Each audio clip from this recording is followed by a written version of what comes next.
this is a snack sandwich. Today I'm going to be taking a quick look at overnight. Now it says here overnight delta neutral real yield for conservative stablecoin investors. Now this is a product that came to me because of its participation on velocimeter on base. As you can see, there's a fair amount of pools using this USD plus and this DAI plus, and they also have USDT plus. Okay, so basically what this thing is it's a stable coin that's very easy to get into, and it takes the kind of the research factor out of investors. So if you have stable coins and you want to get some yield on them, then you can, if you want, you can use this protocol to try to get yield on your stable coins. And they will do all the work for you per se. Like they will do the research, they will check the risk parameters, they will assess the risk, they will harvest everybody's and stuff like that. So all you have to do is hold this USD plus token inside your wallet, and it will rebase every time there is some yield. Now I'm going to, I don't have a flowchart for you because it's not too complicated and I don't think it needs a flowchart, but I'm going to go through the app and I'm going to kind of just go through one thing at a time and talk about what the different things are that you can find in here. So the first thing they have is swap, and a swap is pretty simple. It basically allows you to swap from any token into one of these USD like tokens, depending on the chain you're on, right? If you change the chain, so you see, if I go to Optimism, and then I go, then the tokens may change. Okay, right now there's only these three, so I'm not sure where the USDT plus is, but maybe it's on mainnet or something. Oh, I don't think I can use mainnet. Maybe on Polygon. Let's see. USD. Anyhow, so this is a wrapped version, and because the wrapped version basically is a way that you won't have rebasing. So every time the token gets some profit, they rebase you more tokens. So let's say you put $100 in here, and it makes you a dollar in a couple days or something. Then you're going to have 101 USD plus tokens inside your wallet at that time. Okay, so it's a swap. It's a zap swap type thing from any token, and as you can see, it's used by ODOS. ODOS is a DEX aggregator on many chains. So it uses this ODOS DEX aggregator to kind of find the best route to swap your tokens for the other tokens. So it's very easy to get into it. You can swap in and out through many of these tokens. And then there's also the possibility that you can mint or redeem. Okay, so if you have some USD, you can redeem for USDC. And if you have some USDC, you can mint some UST or USD plus. Okay, so the difference between these for a user is just a matter of which one's going to give you more USD. So you would come to the UX and you would put in some number, like maybe 1,000, and then you would say, oh, I would get 1,000 here, and then maybe go to the swap and see if you're still going to get 1,000. But you can go in from a swap from any of the possible tokens that you might have inside there. So keep that in mind. Okay, so that's swap. Now swipe is pretty interesting. Swipe is kind of like a multi-swap. Let's take maybe because it's Polygon, let's go over to Optimism. So as you can see, with Optimism, with this swipe, you're able to add many tokens that you have, like this USD. You can just add more and more tokens, and then get a nice big one swap at once. Okay, so that's kind of like, it's kind of looking at my wallet and seeing, oh, what does this wallet have on this chain, and can I swap it, and how much can I swap it for, all this kind of stuff. Okay, so I can swap my stablecoins into this all in one transaction. It's kind of like a bulk swap, this swipe thing. Okay, so don't worry too much about that. You can obviously come here and read all the main details, the kind of why this would be better for you and stuff like that, and you can get some of your yield and stuff like that. Okay, so they have three main products, and that is USD plus, they have DAI plus, and USDT plus. Okay, so how do they make the money? This is the important thing. Okay, so here's the performance tab on it, and as you can see on Optimism, there's a a decent record. Now this is a red chart because optimism's red and stuff. If you go to different chains, this chart change is different. It doesn't mean it's losing money right now.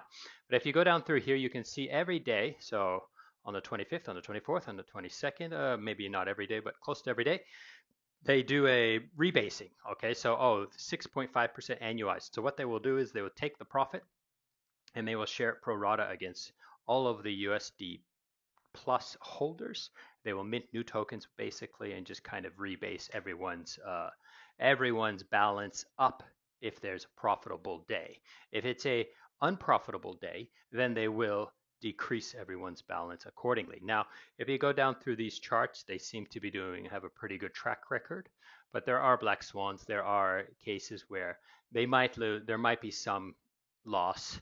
So you have to be prepared that maybe your USD plus balance will actually decrease in the short term or on particular days and so forth. Okay, so when we go to collateral, we can see what kind of collateral are being used and what is this collateral being used to gain money, right? So we have these ETS, which are these like delta neutral strategies, and then they have all these different other kind of protocols that they might put some assets in to gain yield, right? So and they also have the portfolio section and stuff like that. Now all this is all automated. You don't have to worry about this if you don't want to. They're going to take care of this. They're going to figure out all which protocols they need to invest in and how much they can allocate to this and how much they can allocate to that based on like their security, their safety measures and their yield measures, right? So they obviously want the highest yield, but they value risk parameters over yield parameters. That's according to the docs, of course.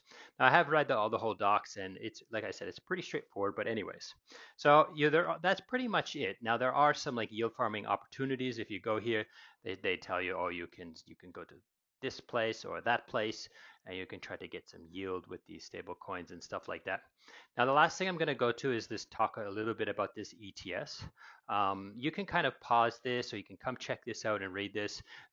We've been talking a lot about how this ETS works for a long time on my channel and stuff like that. There's a RoboVault was doing it first, and then other vaults are doing it as well. But it's pretty simple. So like what they do is they take their stable coin, they'll lend it, say on Aave or some lending platform. They'll borrow the volatile asset, right?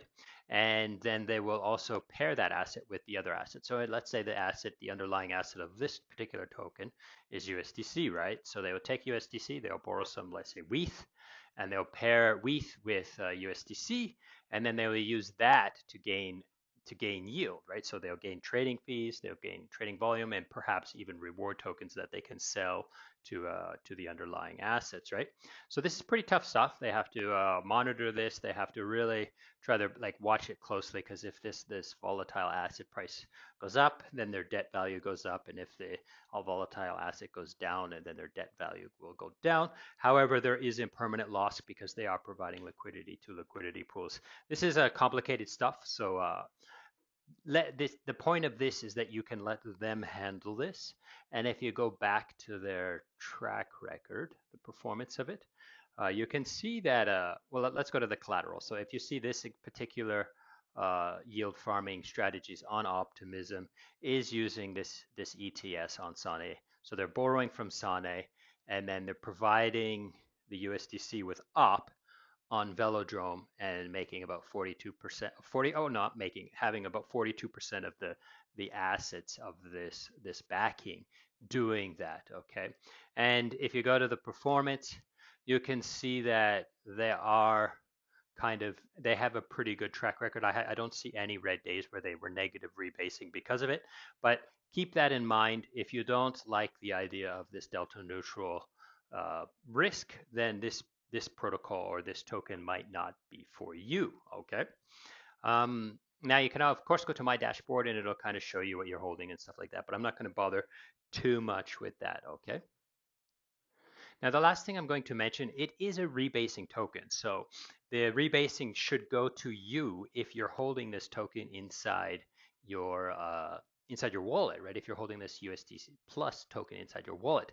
However, in the case where if you're providing liquidity to like one of these pools, sometimes rebasing tokens and liquidity pools can be a little bit troublesome with the internal accounting and stuff of these liquidity pools. So what they do instead is they take that rebase, and instead of applying it to this particular wallet, which is like this liquidity pool here is an actual contract address.